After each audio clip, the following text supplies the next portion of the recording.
Hello, I'm Dr. Sam Hancock of the Emerald Planet and EmeraldPlanet TV. We come to you on a week-to-week basis from Washington, D.C. in the United States as we look around the globe in 144 different nations, looking for those 1,000 best practices, the technology, services, and products that are making a difference as we move through the 21st century. And as we have a planet of 9 billion people by 2038 and possibly 12 to 13 billion by the end of this century, how are we going to be able to take care of all these people on planet Earth? And that's what Emerald Planet's all about. We come to you looking at the solutions, the best practices from around the globe as we create the Emerald Planet. Hello, welcome to the Emerald Planet. We're making a difference as we move through the 21st century. And seeing the long-term impacts of climate change.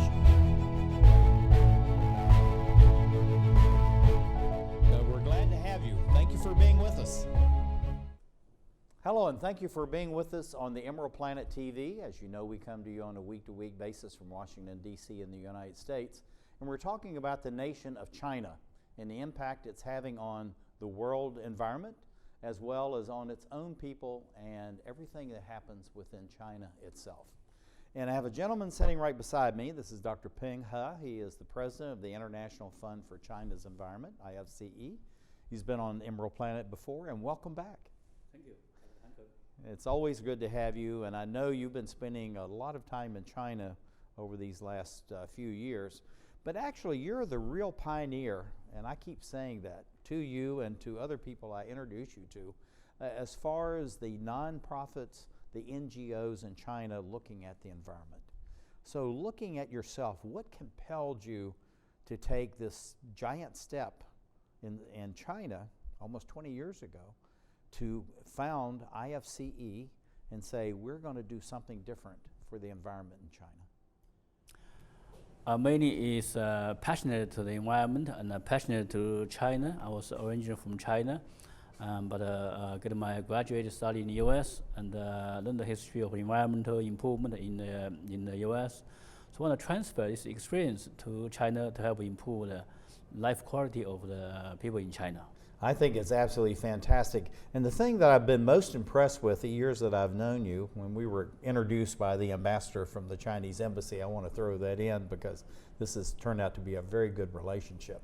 But you really focused on education as one of the several different pillars of IFCE. Tell us about education and why you think that's so important, but to do it in China.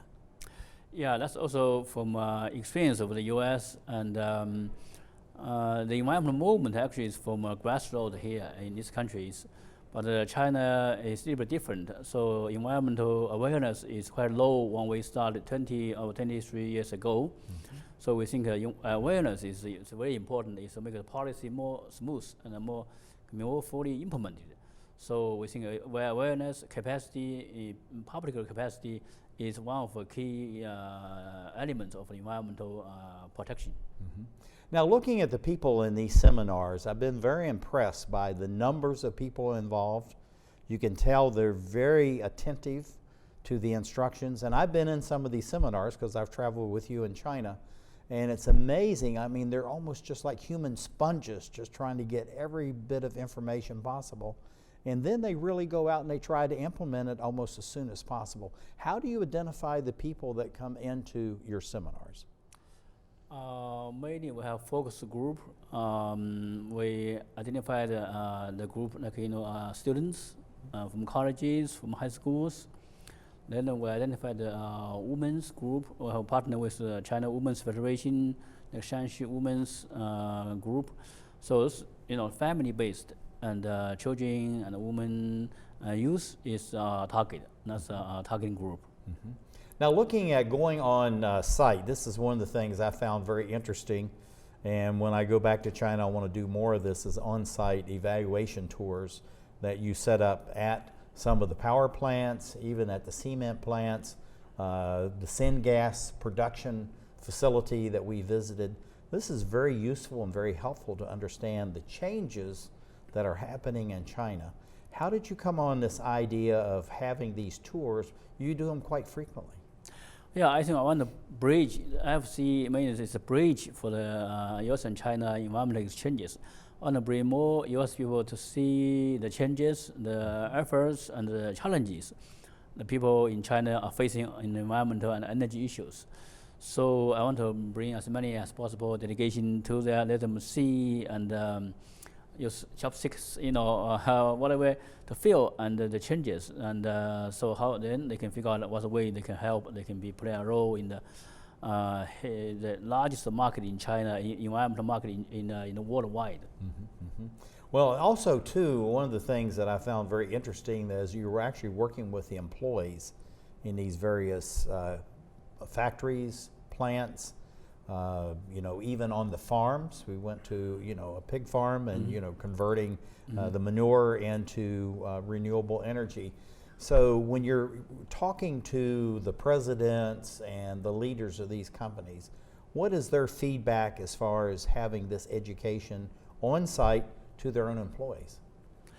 I think it's important to training the factory owners and leaders to make it more effective to implement the standards, policies, regulations. So we'll always invite the leaders to come to U.S., see how U.S. do.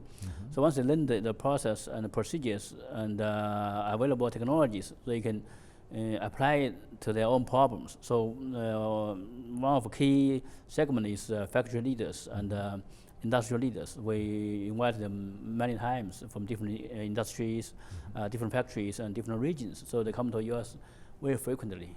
Yeah, because the one thing is quite interesting is that you're actually doing this across the whole of China. It's not just in Beijing or Shanghai, a few of the major cities.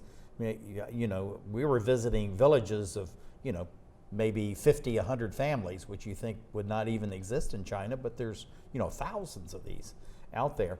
But looking at the dialogue within the companies, how is IFCE helping these leaders of these organizations communicate with the workers and saying we need to do things differently in China because we are one of the leaders in the world now economically. Now we need to be also one of the world's leaders environmentally? We do through showing the best practice in the US and also showing best practice in China in some other regions like Shanghai, Guangdong area. And the most serious problem is Western China, Northwestern China, some other regions little far away from coast. So they if we can see the best practice and the experience in the coast area and in the US, so they can easily understand how can they solve the problems. Meanwhile, they can also keep their productions, keep the economy going on, continue profit, but they improve the living, but also protect the ecological system.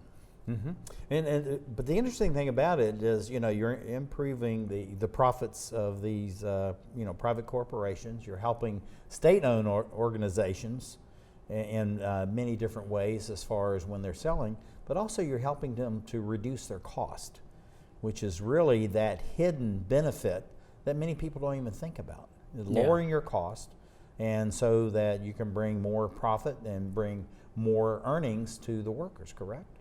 Yeah, one of the key experience in U.S. for environmental protection is lowers the cost to achieve the best, maximum environmental benefits. That's what we learned from U.S. So we want to apply this to China, not just close factories and restrict your productions, but when you want to maintain your normal productions, then meanwhile reduce your pollutants and use recycling, heating recovery to compensate your environmental investment. So that one, you won't have a big burden for the environmental standards to meet those higher standards. So that's one of the key philosophy in our group. We want to promote those technologies, how can recycling waste, recycling all this industrial leftover and minimize the impact to the environment. Also generate more benefits and profit through this process. Yeah, one of the things too impressive is that you work with all levels of governments. So many people think you just deal with the Central Committee or you deal with, Beijing, the central government, but really there's thousands of local governments all over China. They're very active. They're the ones that are interacting directly with the public. So the public are on to them as far as, we have to reduce smog, because that's, one of the main things we're talking about. Right. So you do a lot of work with local governments.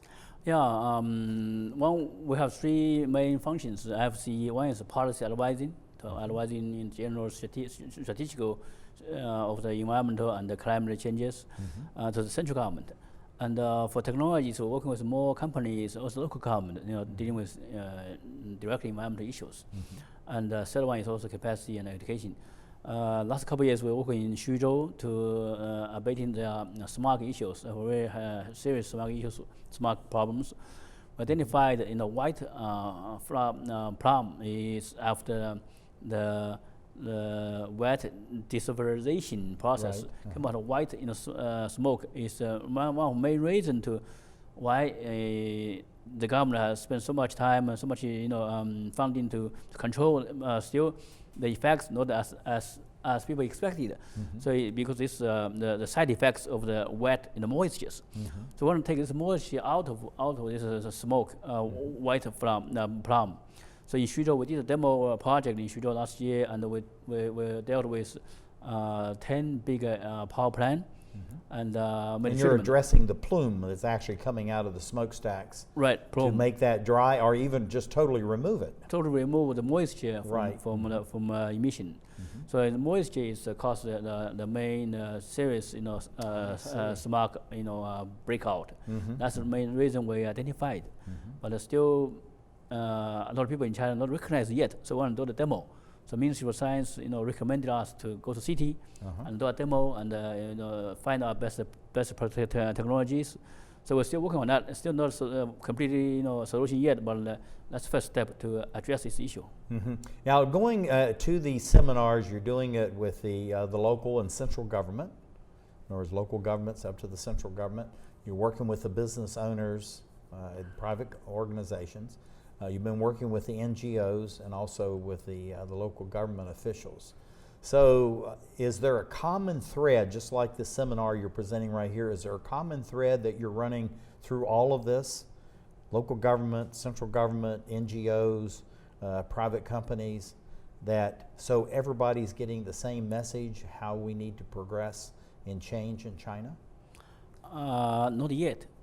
Not in same page. The central government they have policies. Then the local government, sometimes they obey it. Sometimes they choose whatever best fit for them. So but the public don't know technology enough. So they just want to better quality of the environment, better quality of air and water. So it's kind of struggling. So NGO play a kind of a watchdog like us. Want to make sure the policy be implemented. Also technology available, best technology available to the industries.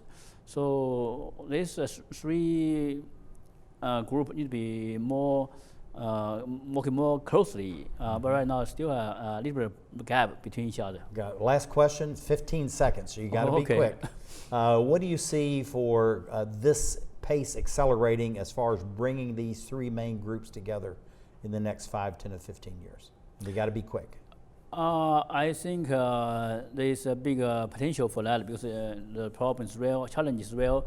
Both government, NGO, enterprise want to have solutions. So once have a solution, once need a solution, then have a mind, then we can make things happen. That's fantastic. This is Dr. Peng He, the President, International Fund for China's Environment. Thank you for being with us. Thank you for being with us as we're looking how to bring the best practices to the people of China, eliminate smog, and have better water and land quality as we create the Emerald Planet.